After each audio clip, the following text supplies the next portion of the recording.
Hello everyone, welcome back to the channel.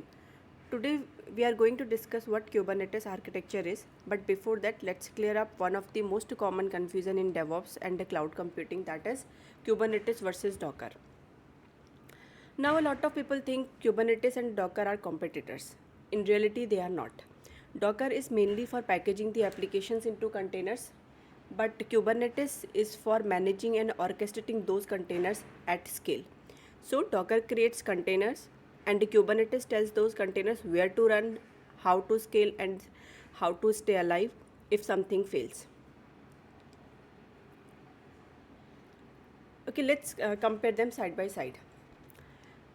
Deployment unit. In Docker, the smallest deployment unit or smallest component is a container, but in Kubernetes, the smallest deployable unit is a pod, which can hold one or more containers. We will discuss this later in detail. Where they run? Docker containers run directly on the host machine using Docker engine, but Kubernetes manages a cluster of machines and it schedules containers across the cluster. What is runtime? Docker relies on Docker engine, which itself uses containerd internally, but Kubernetes uses containerd or CRI-O as its runtime. Docker does not provide self-healing.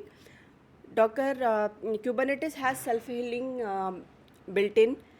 If a container crashes, Kubernetes will restart it automatically.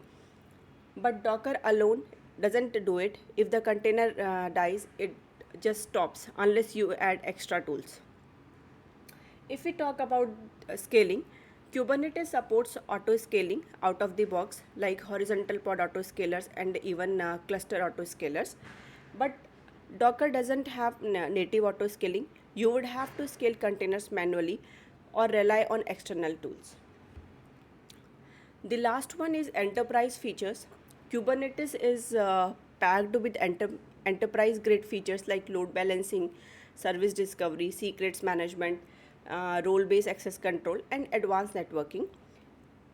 Docker keeps it simpler with basic networking and container management. For enterprise features, you would need to add other tools on the top of Docker. So, what's the bottom line?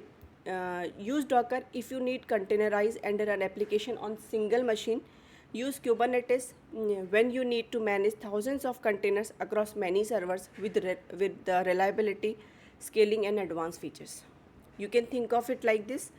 Docker is like building a car engine, but Kubernetes is like running the entire fleet of cars with traffic management, repair shops, and a navigation system. So next time when someone asks Kubernetes or Docker, you will know it's not either or. Docker builds containers and Kubernetes manages them.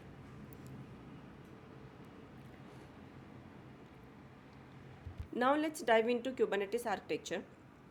Don't worry if you are new, I will break it down step by step so it's a super easy to follow. Let's get started. Kubernetes is a container orchestration platform. That means it helps you to run and manage containers, not just one or two, but at scale. Kubernetes works as a cluster, which means it manages multiple nodes together. In production ready environments, you don't just have one control plane, you usually have multiple control plane nodes and many worker nodes. And here is an interesting fact. Kubernetes uses an odd number algorithm for control planes like 1, 3, 5 and so on to maintain quorum and a high availability. At a high level, the architecture has two main parts, the control plane and the data plane. The control plane, we can say collection of master nodes are called control plane and collection of worker nodes are treated as a data plane. The control plane, think of this as a brain of Kubernetes, and the worker nodes, these are the muscles where your applications actually run. Let's start with control plane. This is basically the command center of Kubernetes. It manages, plans, schedules, monitors, everything inside the cluster. It includes Kube API server. It is the front door of Kubernetes. Every command or request, whether from you or another component, goes through API server only. It is the primary management component of Kubernetes for orchestrating all operations within the cluster. Next one is etcd, a key value database that stores the entire state of cluster. Think of it as the memory of your Kubernetes. API server directly talks to etcd only. Controller manager or kube controller. It ensures the cluster's actual state matches the desired states. For example, if you said you need 3 pods running but one crashes, the controller will spin up a new one automatically. We have node controller, replica set, and so on as a controller manager. Node controller onboard new nodes to the cluster, and it handles situations where nodes become unavailable. The same way, replica set controller makes sure desired number of pods are running or not. Next one is scheduler.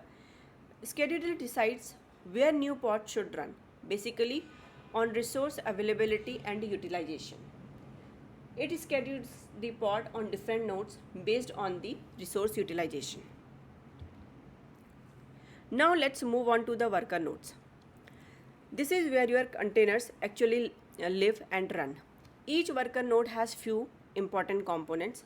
The first one is kubelet, the agent that talks to the control plane and makes sure containers are running as expected. Kubeproxy handles networking, making sure pods can talk to each other and to the outside world.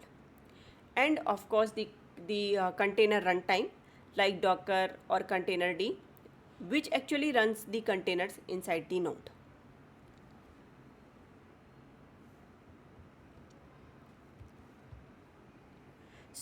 So how do all these pieces fit together? Let's say you tell Kubernetes, hey, I need 3 replicas of my app running. Here is what happens. The API server receives the request.